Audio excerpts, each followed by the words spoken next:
Eh bien, deuxième vidéo de la journée, j'ai installé donc un troisième d'ailleurs, contacteur Legrand en étatmo.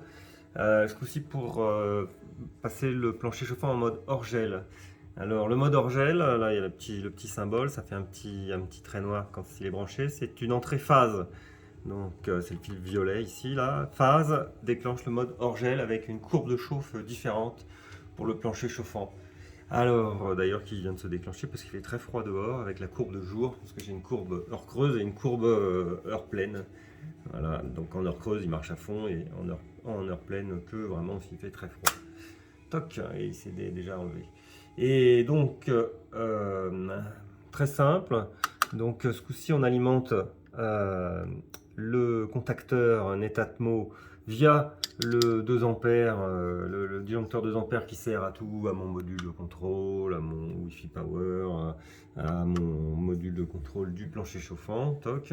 Donc on alimente. Ici, je l'ai piqué sur mon relais qui me sert, vous savez, pour mes petits soucis de jour-nuit. Voilà, puisque le disjoncteur 2 ampères est déjà bien pris. Donc là, ici, comme ça me fait un maximum de 2 fils par borne de sortie. Très bien. Et en sortie, eh ben, c'est tout bête, hein, ce câble violet, donc sortie de mon contacteur, hop, qui vient hop, directement au niveau de l'entrée du hors-gel, du régulateur du plancher chauffant. Et petit direct, donc toujours à l'installation, hein, il va falloir faire, là je l'ai déjà fait, mais il faut, donc l'installation s'est bien passée ce coup-ci, j'ai fait comme je vous avais dit dans la précédente vidéo, j'ai bien tout coupé et remis le courant en même temps sur j'ai suivi en fait les instructions exactes de l'application sur le module de contrôle et sur le contacteur. Et je vous montre juste pour gérer ma maison, donc je l'ai placé dans l'armoire électrique. Et donc il s'appelle mode hors gel, parce que quand je le mets sur on, le mode hors gel se met.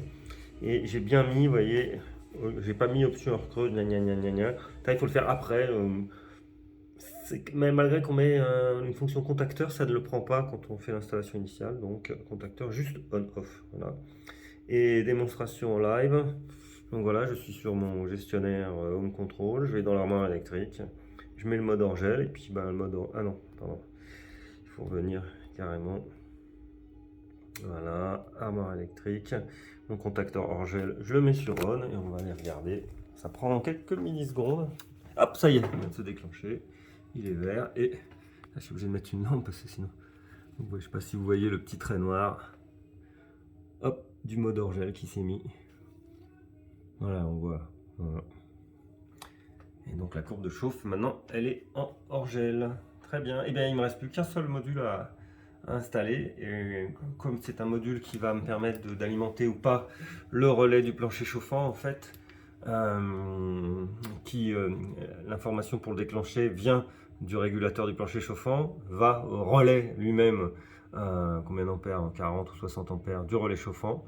Et ben je vais pas pouvoir mettre directement mon contacteur, parce que vous savez, c'est une phase qui sort obligatoirement. Donc si je mets une phase, ben, mon plancher chauffant il va marcher en permanence, c'est pas ce que je veux. Donc je vais devoir mettre un relais standard, c'est-à-dire un contacteur. Alors je sais pas si je vais le prendre normalement fermé ou normalement ouvert, on va voir. Et il faut que je réfléchisse un tout petit peu. Et puis ce contacteur standard, hein, que j'ai déjà d'ailleurs, lui le commander avec le contacteur Legrand Netatmo. Voilà, ça fait un petit peu de bazar, ça fait un deuxième relais. C'est expliqué d'ailleurs sur le mode d'emploi du contacteur Netatmo, les différentes possibilités. Notamment pour une pompe de piscine, par exemple, vous pouvez le brancher directement sur le contacteur, puisqu'il supporte 20 ampères. Mais quand vous avez besoin, par exemple, d'un truc plus puissant, ou sur plusieurs phases, bah, votre contacteur va, lui, actionner un contacteur classique, un relais classique. Eh bien, bon week-end!